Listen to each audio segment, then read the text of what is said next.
Watch what happens if you take a credit card and stick it in a beaker of acetone. Nail polish remover, basically? Nail polish remover. Okay. It does start to work very quickly. That is crazy. This is one that we started about 30 minutes. Okay, Loki, this is interesting because I kind of wanted to know how does the fucking credit card works. Like, okay, they have chips, right? But like, how do they identify this, all of this? Like, this is insane. Like, I thought like the terminals work only online. They don't work only online. Because like Ryanair in the air, they do have like, you can pay with card. Like, how does it work? How does it work? Minutes ago. We'll do a little. That's a credit card from 30 minutes ago? Yeah. Why does it look, okay, so I see this like frame on the inside now. Yes. Is that all antenna bands, basically? Exactly, that's the antenna and the chip right there. I don't know, sometimes I get really reminded how close you actually are. I mean, if you're in the air, there's no connection to the internet. Like, okay, it makes sense on the ground, right? It does make sense on the ground because you can connect like mobile network and you can send the money, but you cannot. Like, how do you send? Okay. In the middle. And what we're gonna do now is show it's still working. Ah, okay. Oh, there you go. That's the important part, all right. That's it. Yeah. That's your credit card. Theoretically, if you just touch that here, I think it would work. Come on, little card. You can do it. Yeah. You still have $20. You gotta believe. I guess that's why the antennas are so important. Yeah, right? We're gonna try. Right, with the antenna, it works now. That worked? Yeah. Wow. It does How have cool is that? antennas. This is just one of the technologies hidden inside a credit card. And you can trace its origins back to a top-secret CIA counter-surveillance operation.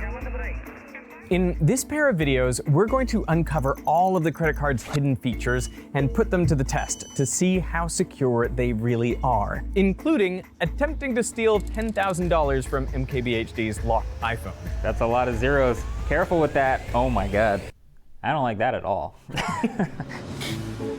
In 1945, at the end of the Second World War, a group of Soviet school children visited the US ambassador to the Soviet Union. They presented him with a hand-carved plaque of the Great Seal of the United States, a gift to acknowledge the country's recent alliance. The ambassador proudly displayed the plaque in his office. But what he didn't know was that hidden inside was a secret listening device, a bug. This bug was the first of its kind. It had no battery, no plug point, no power source of any heard about kind. this one. I heard about this one, yeah. You see, I'm not as clueless. I did hear about this one. So when the US counter-surveillance team swept the office, they couldn't find it. In fact, the bug remained undetected for years. But then in 1951, something strange happened. An operator at the nearby British embassy was monitoring Soviet radio channels when he heard people speaking. Not Russian, but English. English that was coming from inside the US ambassador's residence. But despite multiple sweeps of the building, the Americans couldn't find any hidden listening devices. Then, in 1952, they detected a radio signal coming from the ambassador's office. They said, it's coming from over there behind that plaque on the wall. And they took the plaque down and put it down somewhere. So they tore all the plaster out, trying to find the microphones that were hidden in the wall. Of course, there was nothing, absolutely nothing. Joseph Bezjan, who was a total hero, pointed at the plaque and said, don't say anything, just come outside and let's talk. And then they said, right, let's take it to bits. They prized open the seal and, to their horror, discovered the bug. It looked simple, an antenna attached to a small copper cavity. But what made this device so hard to detect was that it had no power source. How are you doing? Hello. Wait, why the fuck did you say hello? I'm Lucy. Hello, Lucy. It lay totally dormant until it was activated remotely by the Soviets. To see how it works, we're gonna simulate sending some radio waves at the bug and monitor any signal we get back. will start at 800 megahertz and then gradually ramp up the frequency. At first, nothing much happens. But then around 900 megahertz, we get a strong signal back.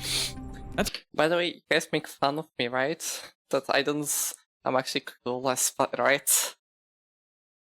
But I'm studying. I'm at university, so I should be smart. I'm literally fucking countering the the fucking idea of being smart. I'm not smart.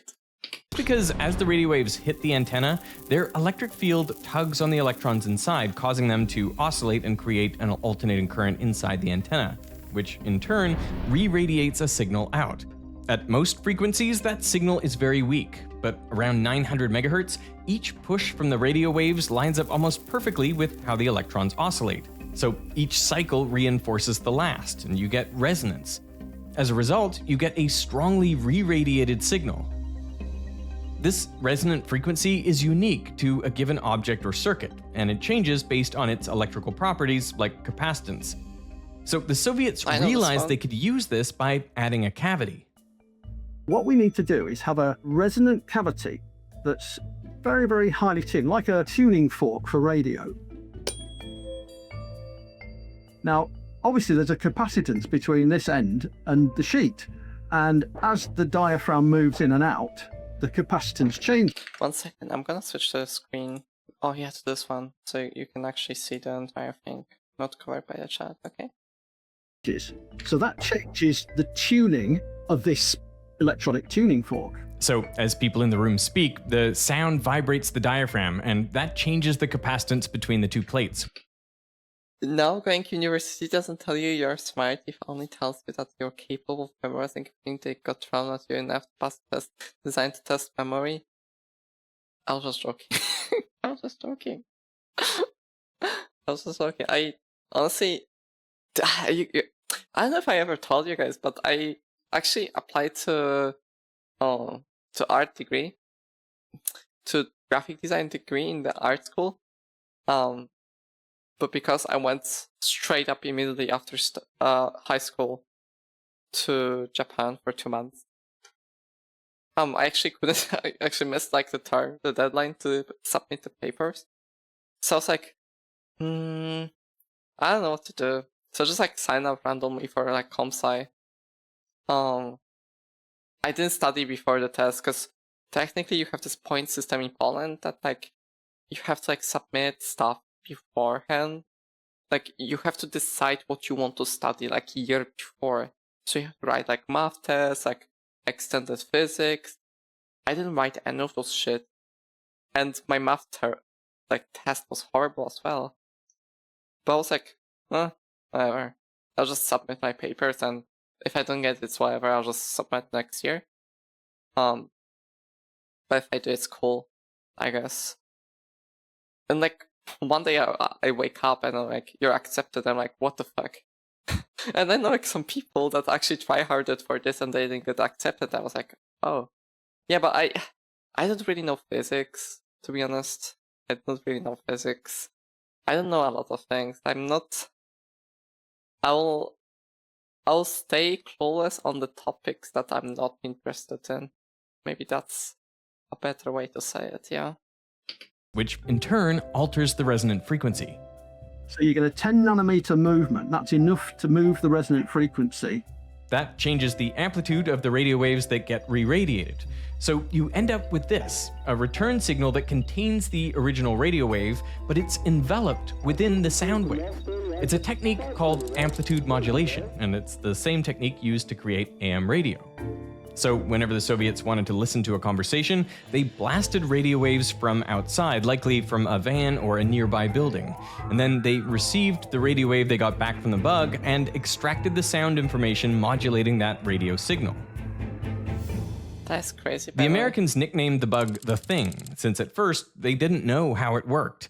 It was created by Soviet inventor Leon Theremin, who'd been coerced into building the device while imprisoned in a gulag during the 1940s. This is the same guy who invented the contactless electrical instrument named after him.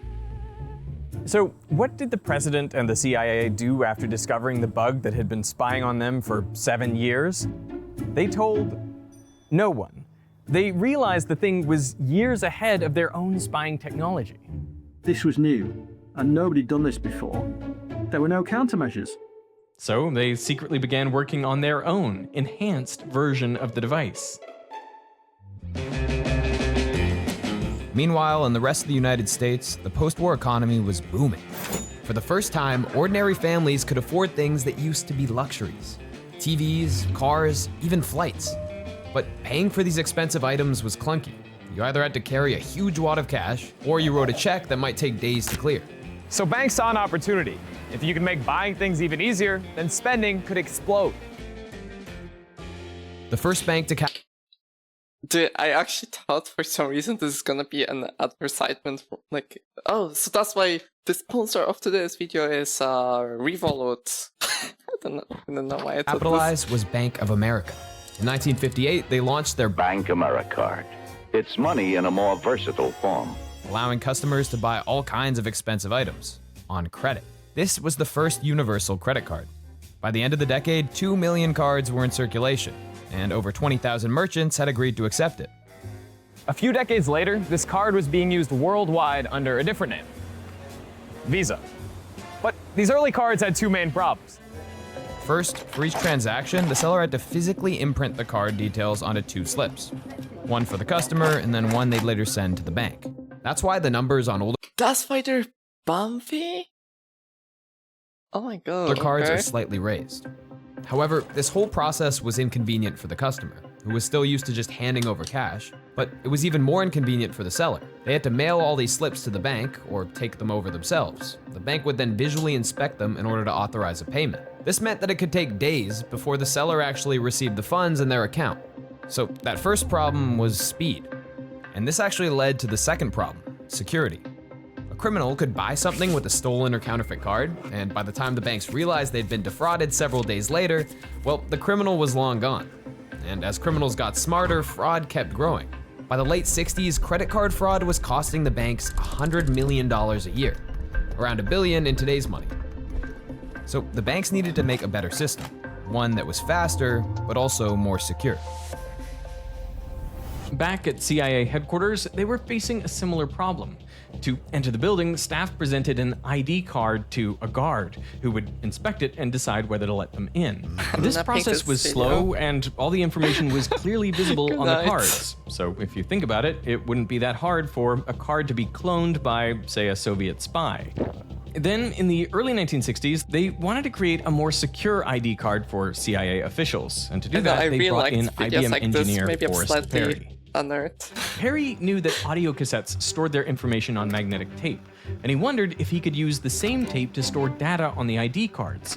He managed that part easily enough, but no matter what he tried, he couldn't get the tape to stick to the cards. It would just keep falling off. Frustrated, he shared the issue with his wife while she was doing the ironing, and legend has it, she suggested just ironing the tape onto the card, and the idea quite literally stuck. This sounds like so fucking random. What do you mean? What do you mean you should just fucking iron this? So Damn, what's those very interesting about communists. magnetic stripes, and this is an old card from our fellow writer Casper, and what we're gonna do is we're gonna show that if you get a little bit of iron filings on the back of this card, we're just gonna run it through here. So you kind of see it's like sticking to that magnetic stripe. Yeah. Right, and if we just knock off a bit of this, you'll see there's sort of lines and ones and zeros. Just because it's magnetic. Yeah, so you can read a magnetic stripe with only magnetic filings. I guess that makes perfect sense. Wow. Yeah. Okay. But you can also see how simple it is, right? At the end of the day, it's just ones and zeros, you know, it's in a code. Yeah. And that code can be read by this machine. Yeah, so that is all the information there. Casper Mevius. Oh, yeah. Yep. That's the name, the card number? Yeah, right there. The first magnetic stripe credit cards were rolled out in 1970. These new cards slashed the time required to process transactions. Not only did that make spending way easier, but it became easier for the bank to quickly identify and block suspicious payments. So these new cards seem to solve the problem of speed and security, and that's what today's sponsor, Saley, is all about. Oh. And right now I'm traveling to New There we York, go. and when I touch down, I'm gonna use Saley to make sure that I'm seamlessly connected. This is just a blank card. So if we get some like magnetic just on there. It's not really doing anything. But if we write to this one, let's try reading it and see if we got anything. Oh, it's reading as if it's the same Casper's card with the 0009 and the super long stripe number. Exactly. So does that mean if you put magnetic filings on it now, it will show that it's written? So now you see we're getting something. Yeah. Oh. Yep. But you can like line them up and you can see that they're the same code. Maybe it's a little hard to see in the light.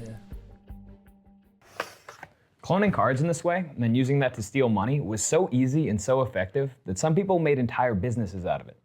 Back then, right, we would have what we call a grabber, which is a card reader. I ended up having like 300 people working for me in restaurants, bars. This is Tony Sales, co-founder of We Fight Fincrime. But around 20 years ago, he had a different title. Britain's greatest fraudster. I'd give them a grabber, yeah, and I'd just say to them, just swipe the numbers. Just when someone comes to pay, swipe their card, then swipe that one on there.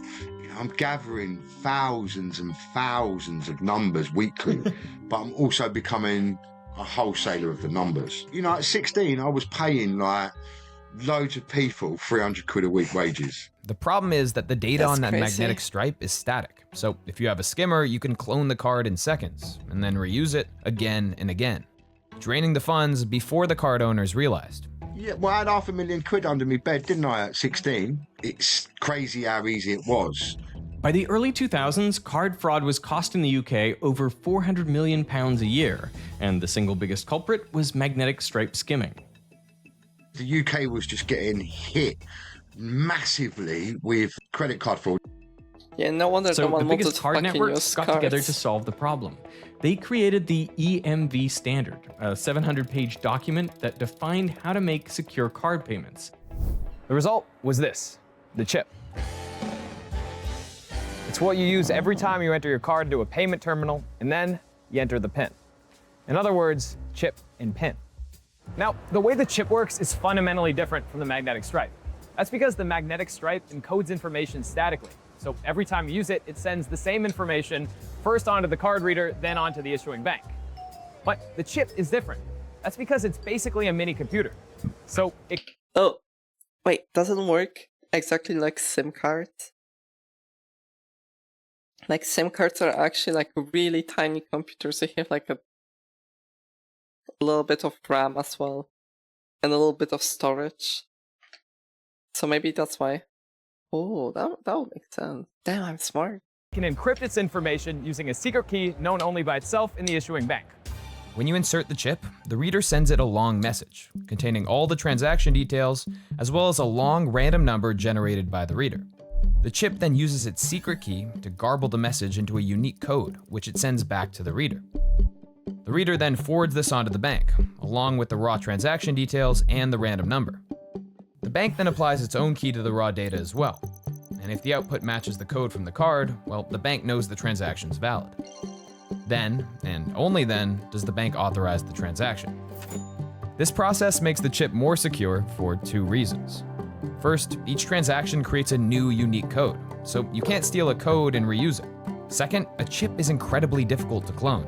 That's because its secret key is never revealed in a transaction, and it's stored in memory cells buried deep within the chip's silicon. Now, to extract the secret key, you'd have to pry open the card, strip away layers of silicon, and then overcome multiple countermeasures designed to destroy the data if tampering's detected. It is theoretically possible, but it would take days of work, hundreds of thousands of dollars of specialist equipment, so it's not really practical. Unless, of course, you get your hands on a billionaire's credit card. With the move from the mag stripe to the chip, the easiest way Okay, to commit unless you fraud get was just on billionaire's credit card and they didn't block it, yes. Because it's so easy to block cards nowadays. to steal a card. That's why banks paired each chip with a 4-digit PIN, known only to the cardholder.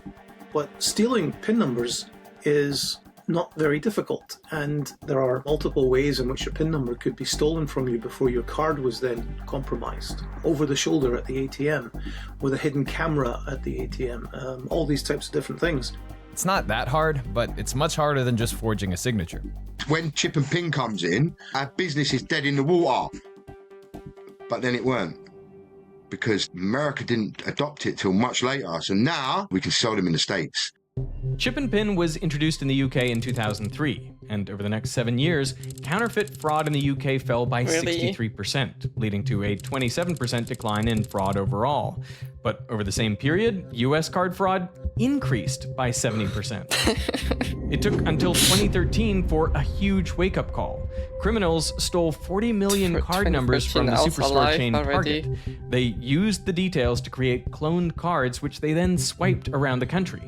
Finally, the US began to recognize the need to shift to chip and PIN. And as EMV chip cards were rolled out more widely over the next few years, counterfeit fraud dropped by 70%. That's crazy. That's like so recently. Like only 9 years ago. Holy shit. Wait, so people in America used like those chipless cards? What the hell? I wonder if it's the same. What? Like, I had my first card when I was 16, like my first bank card, and it already had the chips, and that was like 10 years ago.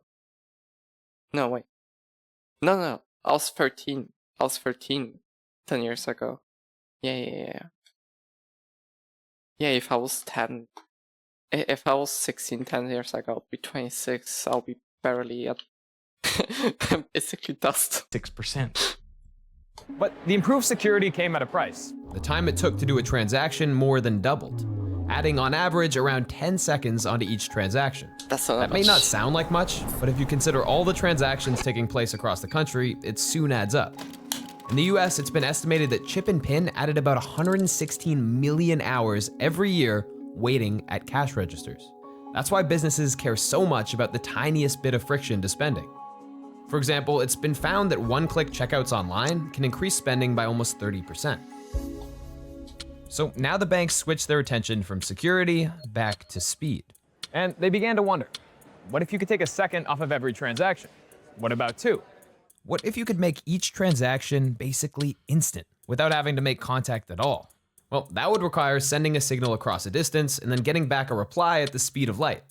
Kind of like the Soviets did with the Thing, which brings us back to the CIA in the 1950s.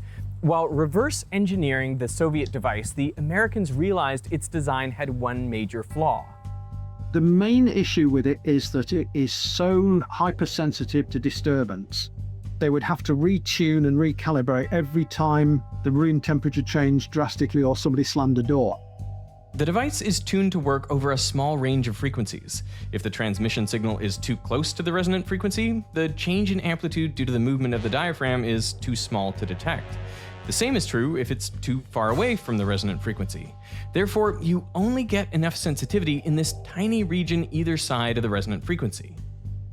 So the Americans set about creating something more robust, something that wasn't so reliant on this ultra-precise frequency. And to do that, they stopped thinking about radio waves as something they could modify with sound, and instead, they started thinking of radio waves as a source of power. So inside the device, they added a rectifier, which converted the alternating current from the antenna into a direct current. And they use that to power a hearing aid amplifier with a tiny little microphone. This amplified microphone output was sent back to the antenna, which created a modulated return signal that was sent out and could be picked up. That microphone and the antenna and everything else was hidden inside pieces of furniture. They tried it inside the hollow legs. They actually drilled holes lengthwise through the legs of the furniture. They compromised a furniture factory to be able to do this. A stunning piece of work that one was. This became known as Project Easy Chair, and the CIA used it to get back at the Soviets by planting their own listening device in the Soviet embassy in The Hague. Goddamn. It wasn't until the 1970s when a former rocket engineer, Mario Cardullo, gave this technology a modern twist to solve a problem involving toll booths. Throughout the States, cars had been queuing to pay for years. To speed up the process and reduce queue times, Cardullo invented a small tag that could be used to identify a vehicle remotely. The tag had two key components, a coil of wire to act as the antenna, and a chip. Like the bugs, the antenna receives a radio wave as it passes through the toll booth. That creates alternating current, which passes through a diode to power the chip. The chip then flips a series of transistors on and off, which subtly alters the current in the antenna. This modulates the radio wave, encoding the ID number of the card, which the antenna sends back to a reader in the toll booth. So the process is almost identical to the Cold War spying devices. But whereas they relied on sound to modulate the wave, here it's a tiny circuit inside the chip. This technology is called radio frequency identification, or RFID for short. And today it's used in toll booths, clothing stores, and warehouses all over the world. And also your credit card. Dude. Okay. Soviets invented RFID. Let that sink in. This is a credit card that we're gonna go try to buy lunch with. You guys take tap? Yeah. This is a credit card. Yeah. And we're gonna see if it works. Okay, yeah. Where'd I put it? That's it. Don't lose it. That's pretty cool, eh? I ran it through the wash. But there is one more important difference in the way credit cards work. See, some of these other RFID devices function over ranges of 10 meters or more. But for a credit card, that's just not how you want it to work. You don't want to Same. accidentally trigger a transaction from meters away. So the card providers had to find a way to shorten the range. The solution was to stop relying on radio waves and instead to rely on magnetic fields. Inside a card reader is a small coil.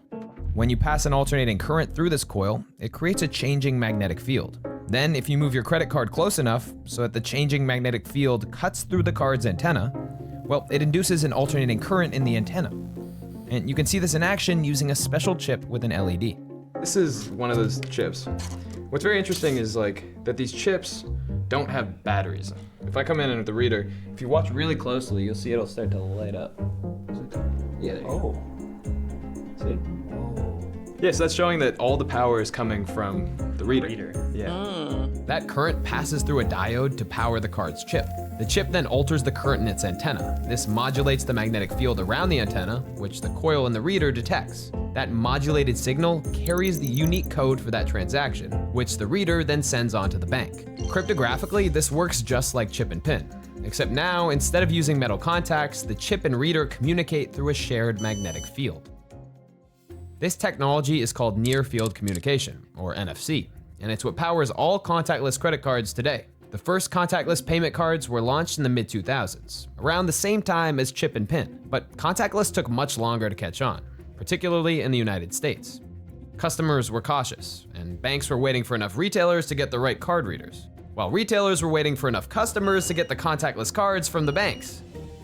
That all changed in 2020. Suddenly, touching keypads and handing over cards felt risky, and tap to pay meant you could avoid physical contact all. Okay, but that's not true. I want you guys to go back in your memory and think when you started paying contactless, because I don't know if once in my timeline I ever swapped my cards on the reader or inserted it inside. I don't think I ever did that for my entire life. I think I always tap and contacted. So it has to be at least from 2016. But maybe that's true for older people that didn't really understand tap. But I don't know. Maybe they didn't want to tap. I don't know. Altogether. So in the first 3 months of 2020, global contactless transactions grew by over 40%. And over that same year, contactless payments in the US grew by 150%. And so along comes contactless. And the first thing that struck me was, what if you could read a contactless card through somebody's pocket? So this is a Flipper Zero. One thing it does is it has an NFC reader in there. Okay. So we're just gonna put a little read, do a little tap, and then you get the credit card information. It pulled the card number, the expiration. So this seems kind of crazy, right? That you can just go up and tap and get any information about any card that simply. That was pretty quick, yeah. But the same thing can be done with any old NFC capable device. Like I have a credit card reader app right here. Oh yeah, this is very fun. I used to do this with my cards too. It's the same card number right there. But in terms of credit card fraud, that's actually a lot less useful than you might think. The chip's secret key is never revealed in any sort of communication, and without that, you can't clone the card. Now, you might think to use the card details in an online transaction, but for that, you need the CVV, 3-digit code that's not stored on the chip itself. It's actually only written on the back of the card physically. So if you want to read that number, you're gonna have to find a way to socially engineer that number out of someone. But the truth is that if I can clone a card by getting close to it, then I can almost certainly video that card as well. I'll take a photograph of that card. That 3-digit number on the back is on the back. So if I can get access to the card to clone it, all I got to do is add the extra step to get access to the card to see it. But there's an even easier way to commit contactless fraud.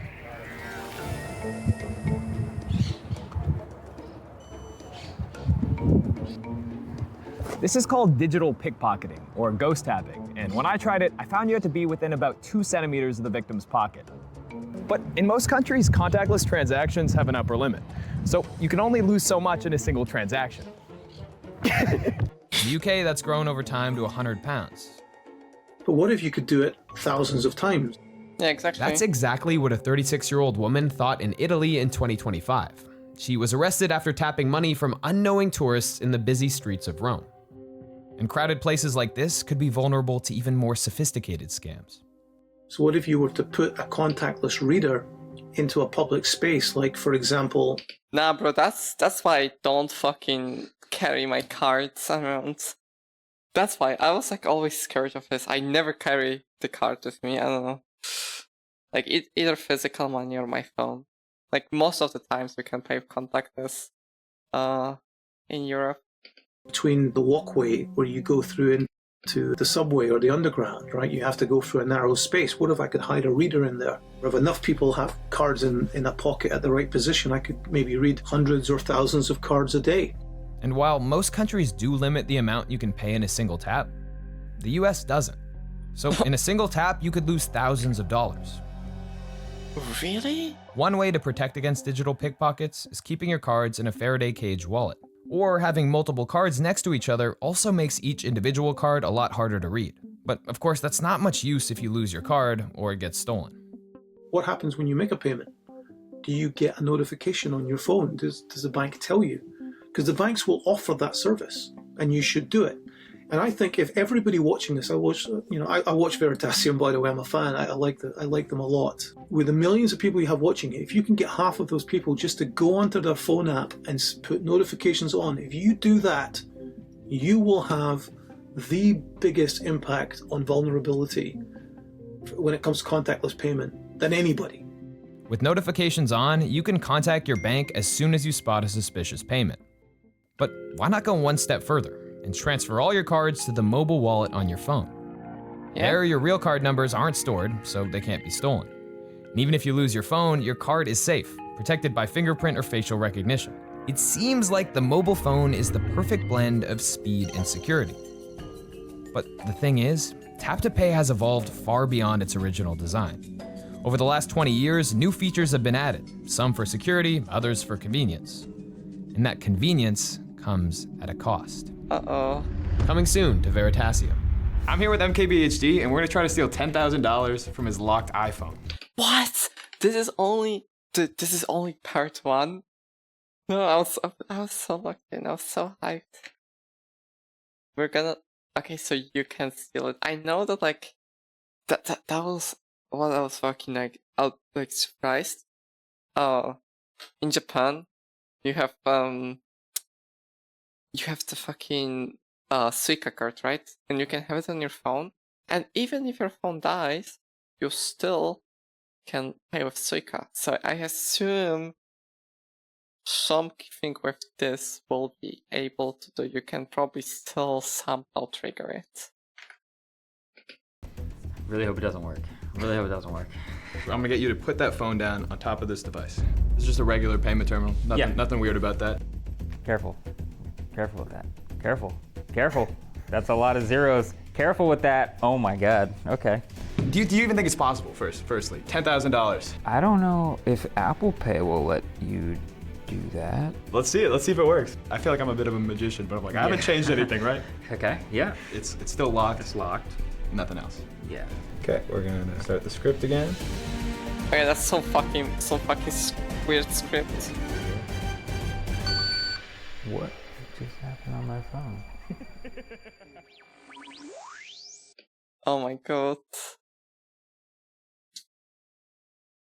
That was so interesting. Okay, I feel suddenly very aware about my money, and I don't want to lose money. But even if it's like late and they scan your card, can you like immediately like call the bank and be like, yo, block this shit? Or is it just too late already?